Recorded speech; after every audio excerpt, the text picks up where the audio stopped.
ಗಂಗಾವತಿಯ ಶ್ರೀಕೃಷ್ಣ ದೇವರಾಯ ವೃತ್ತದಲ್ಲಿ ಉದ್ಯೋಗಾಕಾಂಕ್ಷಿಗಳ ಹೋರಾಟ ಸಮಿತಿ ನೇತೃತ್ವದಲ್ಲಿ ಪ್ರತಿಭಟನೆ ಮಾಡಿ ತಹಸೀಲ್ದಾರರ ಮೂಲಕ ಮುಖ್ಯಮಂತ್ರಿಗಳಿಗೆ ಮನವಿ ಸಲ್ಲಿಸಲಾಯಿತು. ತಹಸೀಲ್ದಾರರ ಪರವಾಗಿ ಉಪ ತಹಸೀಲ್ದಾರರಾದ ಮಹಾಂತಗೌಡ ಅವರು ಮನವಿ ಸ್ವೀಕರಿಸಿದರು. ಈ ಸಂದರ್ಭದಲ್ಲಿ ಪ್ರತಿಭಟನೆಯನ್ನು ಉದ್ದೇಶಿಸಿ ಮುಖಂಡರಾದ ಶರಣು ಪಾಟೀಲ್ ಮಾತನಾಡಿ 56,432 ಹುದ್ದೆಗಳಿಗೆ ಕೂಡಲೇ ಅಧಿಸೂಚನೆ ಹೊರಡಿಸಿ ಹಾಗೂ ಕೆಪಿಎಸ್ಸಿ ಸ್ವಚ್ಛಗೊಳಿಸಲು ಪಿಸಿ ಹೋಟಾ ಸಮಿತಿ ವರದಿ ಜಾರಿಗೊಳಿಸಿ ಎಂದು ಆಗ್ರಹಿಸಿದರು. ಈ ಸಂದರ್ಭದಲ್ಲಿ ಅಭ್ಯರ್ಥಿಗಳಾದ ಜ್ಞಾನೇಶ್ ಗಂಗಾವತಿ, ಆಂಜನೇಯ ರಾಂಪುರ, ಬಸವರಾಜ್ ವಂಕಲಕುಂಟೆ, ಬಸವರಾಜು, ಗಣೇಶ್, ರವಿಕುಮಾರ್, ವೆಂಕಣ್ಣ, ಅಖಿಲ್ ಕುಮಾರ್, ಶ್ರೀನಿವಾಸ್, ಜ್ಯೋತಿ, ಸಂಜನಾ, ನೀಲಪ್ಪ, ಹನುಮೇಶ್, ಚಂದ್ರಶೇಖರ್ ಜಿ, ಮಂಜುನಾಥ್ ಇನ್ನು ಅನೇಕರು ಉಪಸ್ಥಿತರಿದ್ದರು. ನೋಟಿಫಿಕೇಶನ್ ಮಾಡ್ತೀವಿ ಅಂತ ಕಾಂಗ್ರೆಸ್ ಗೌರ್ಮೆಂಟ್ ಹೇಳಿದ್ರು ಕೂಡ ಮಾರ್ಚ್ 27 ನೋಟಿಫಿಕೇಶನ್ ಮಾಡ್ತೀವಿ, 56,000 ಖಾಲಿ ಹುದ್ದೆಗಳಿಗೆ ನೋಟಿಫಿಕೇಶನ್ ಮಾಡ್ತೀವಿ ಅಂತ ಹೇಳಿದ್ರು. ಇವರು ಬರೀ ಬಾಯಿ ಮಾತಲ್ಲಿ ಹೇಳ್ಕೊಂಡು ಹೋಗಿದ್ದಾರೆ. ನಾನು ಇಲ್ಲೇ ಮಲ್ಲಾಪುರದಿಂದ ಹೋದಾಗ ಇಲ್ಲೇ ಬರ್ತೀನಿ. ನಾನು ಫಸ್ಟ್ನಾಗ ಧಾರವಾಡದಾಗಿದ್ದೆ.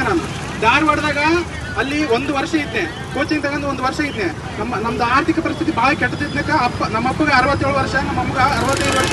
ಅವ್ರು ಇನ್ನಾದ್ರೂ ಕೂಲಿ ಕೆಲಸ ಮಾಡಿ ನಮಗೆ ಓದ್ಸಕುಂತಾರ. ಎಷ್ಟು ದಿನ ಅಂತ ಅವ್ರು ಕೂಲಿ ಕೆಲಸ ಮಾಡಿ ಓದ್ತಾರೆ ನಮ್ಮನ್ನ.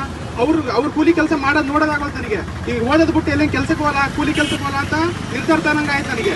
ಅದ್ರ ಸಲಿಗೆ ಏನು ಮಾಡ್ಬೇಕು ನಾವು ಸ್ಪರ್ಧಾರ್ಥಿಗಳು? ನಂದು ಒಬ್ಬಂದೇ ಕಷ್ಟ ಇಲ್ಲ, ಲೈಬ್ರರಿಗೆ ಇರೋದು ಎಲ್ಲರದ್ದು ಕಷ್ಟ ಇದೆ. ನಾವು ತಂದೆ ತಾಯಿ ಏನಂತ ಆನ್ಸರ್ ಮಾಡಬೇಕು? ಯಾವಾಗ ಇಷ್ಟ ಅವರು ಓದಿಲ್ಲ, 2-3 ವರ್ಷದಿಂದ ನೋಟಿಫಿಕೇಶನ್ ಮಾಡ್ತಾರೆ ಅಂತ ಹಿಂಗೆ ಹೇಳಿಕೆ ತೊಗೊಂಡು ನಾವು ಇನ್ನು ಎಷ್ಟು ವರ್ಷ ಅಂತ ಹೇಳ್ಬೇಕು? ತಂದೆ ತಾಯಿನ ಎಷ್ಟು ಕಷ್ಟ ಕೊಡ್ಬೇಕು ನಾವು? ಆದಷ್ಟು ಬೇಗ ನೋಟಿಫಿಕೇಶನ್ ಮಾಡ್ರಿ. ನಮಗೊಂದು ಓದೋದಕ್ಕೆ ಒಂದು ಬೆಲೆ ಸಿಕ್ಕಂಗಾಗ್ತೈತಿ. ಪಾರದರ್ಶಕದಿಂದ ಎಕ್ಸಾಮ್ ಮಾಡ್ರಿ.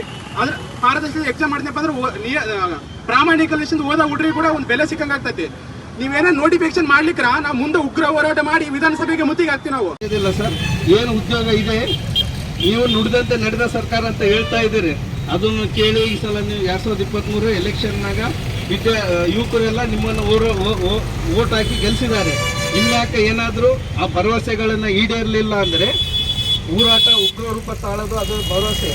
ಯಾಕಂದರೆ ಯುವಕರು ಭಾಳ ನೊಂದು ಬಿಟ್ಟದೆ ಸರ್. ಈ ಸರ್ಕಾರದಿಂದ ನಮಗೇನು ಯೂಸ್ ಆಗ್ತಾ ಇಲ್ಲ.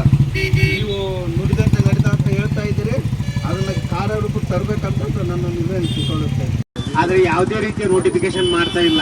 ಇಲ್ಲಿ ಸುಮಾರು ಜನ ಅಭ್ಯರ್ಥಿಗಳು ಬಡತನದಿಂದ ಬಂದಿರ್ತಾರೆ, ಅವರ ತಂದೆ ತಾಯಿ ಕೃಷಿಕರಾಗಿರ್ತಾರೆ. ಇಲ್ಲಿ ಬಡವರ ಮಕ್ಕಳೇ ಈ ಒಂದು ಸರ್ಕಾರಿ ಉದ್ಯೋಗ ಅಕ್ಷಾಂಶಗಳು ಜಾಸ್ತಿ ಆಗಿರ್ತಾರೆ. ಅಂಥವ್ರು ಮಾತ್ರ ಇಲ್ಲಿ ಬಂದು ಲೈಬ್ರರಿ ಕುಂತ್ಕೊಂಡು ಓದ್ತಾರೆ. ಇವತ್ತು ಧಾರವಾಡ, ಬಿಜಾಪುರ, ಬೆಂಗಳೂರಲ್ಲಿ ಸಾಕಷ್ಟು ಜನ ಬಡವರ ಮಕ್ಕಳು ಅಲ್ಲಿ ಒಂದು ಫೀಸ್ ಭರಿಸಲಾಗದೆ ಎಲ್ಲಿ ಊಟ ಇರುತ್ತೆ ಅಲ್ಲೇ ಊಟ ಮಾಡಿಕೊಂಡು ತಮ್ಮ ಜೀವನ ನಡೆಸ್ತಾ ಇದ್ದಾರೆ. ಅಂತ ವಿದ್ಯಾರ್ಥಿಗಳಿಗೋಸ್ಕರ ಇವತ್ತು ಸರ್ಕಾರ ನಾವು ನೋಟಿಫಿಕೇಶನ್ ಮಾಡ್ತೀವಿ, 1 ವಾರದಲ್ಲಿ ಮಾಡ್ತೀವಿ, 1 ತಿಂಗಳಲ್ಲಿ ಮಾಡ್ತೀವಿ ಅಂತಂದು ಹೇಳಿ ಒಂದು ಇಂಟರ್ನಲ್ ರಿಸರ್ವೇಶನ್ ಒಳ ಮೀಸಲಾತಿ ತರಬೇಕಂತ ಹೇಳ್ಬಿಟ್ಟು ಅದಕ್ಕೊಂದಿಷ್ಟು ಟೈಮ್ ವೇಸ್ಟ್ ಮಾಡಿದ್ರು. ಈಗ 1 ವಾರದಲ್ಲಿ ಮಾಡ್ತೀವಿ, 2 ವಾರದಲ್ಲಿ ಮಾಡ್ತೀವಿ ಅಂತ ಸುಮ್ಮನೆ ಅವರು ಇನ್ಸ್ಟಾಗ್ರಾಮು ಮತ್ತೆ ಎಕ್ಸ್ ನಲ್ಲಿ, ಟ್ವಿಟರ್ ನಲ್ಲಿ ಪೋಸ್ಟ್ ಆಗ್ತಾ ಇದ್ದಾರೆ ಹೊರತಾಗಿ ಯಾವುದೇ ರೀತಿಯ ಒಂದು ನೋಟಿಫಿಕೇಶನ್ ಮಾಡ್ತಾ ಇಲ್ಲ. ಕಳೆದ 1 ವಾರದಿಂದ ಹೇಳ್ಯಾರ 1 ವಾರದಲ್ಲಿ ಅಧಿಸೂಚನೆ ಹೊರಡಿಸ್ತು ಅಂತ ಹೇಳಿ. ಬಟ್ ಇದುವರೆಗೂ ಒಂದೇ ಒಂದು ಅಧಿಸೂಚನೆ ಯಾವುದೇ ಸರ್ಕಾರದಿಂದ ಬಂದಿಲ್ಲ.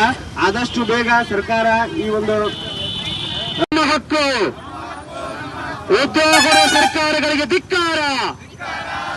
56,432 ಹುದ್ದೆಗಳ ಅಧಿಸೂಚನೆಯನ್ನು ಹೊರಡಿಸಿ ನುಡಿದಂತೆ ನಡೆಯದ ಕಾಂಗ್ರೆಸ್ ಸರ್ಕಾರಕ್ಕೆ, ಉದ್ಯೋಗ ಕೊಡುವ ಕಾಂಗ್ರೆಸ್ ಸರ್ಕಾರಕ್ಕೆ, ಮಾತು ತಪ್ಪಿದ ಸಿದ್ದರಾಮಯ್ಯನವರಿಗೆ, ಕೆಪಿಎಸ್ಸಿಯಲ್ಲಿರುವ ಭ್ರಷ್ಟರನ್ನು ಹೊರದಬ್ಬಿ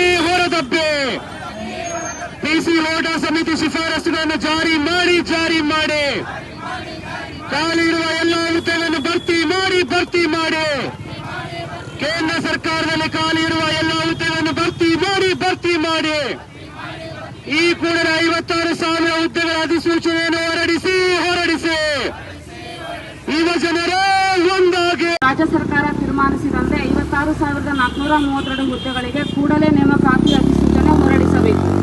2ನೇದು, ಎಲ್ಲ ರೀತಿಯ ಪರೀಕ್ಷಾ ಅಕ್ರಮಗಳನ್ನು ತಡೆಗಟ್ಟಲು ಹಾಗೂ ಪಾರದರ್ಶಕ ನೇಮಕಾತಿಗಾಗಿ ಕೆಪಿಎಸ್ಸಿ ಸಂಪೂರ್ಣವಾಗಿ ಸ್ವಚ್ಛಗೊಳಿಸಲು ಪಿಸಿ ಹೋಟಾ ಸಮಿತಿಯ ವರದಿಯನ್ನು ತಕ್ಷಣವೇ ಜಾರಿಗೊಳಿಸಬೇಕು. 3ನೇದು, ಎಲ್ಲ ನೇಮಕಾತಿಗಳ ದುಬಾರಿ ಅರ್ಜಿ ಶುಲ್ಕವನ್ನು ಕೈಬಿಡಬೇಕು. ಹಾಗೂ ನೇಮಕಾತಿ ಪರೀಕ್ಷಾ ಸಂದರ್ಭದಲ್ಲಿ ಅಭ್ಯರ್ಥಿಗಳಿಗೆ ಉಚಿತ ಸಾರಿಗೆಯನ್ನು ಒದಗಿಸಬೇಕು.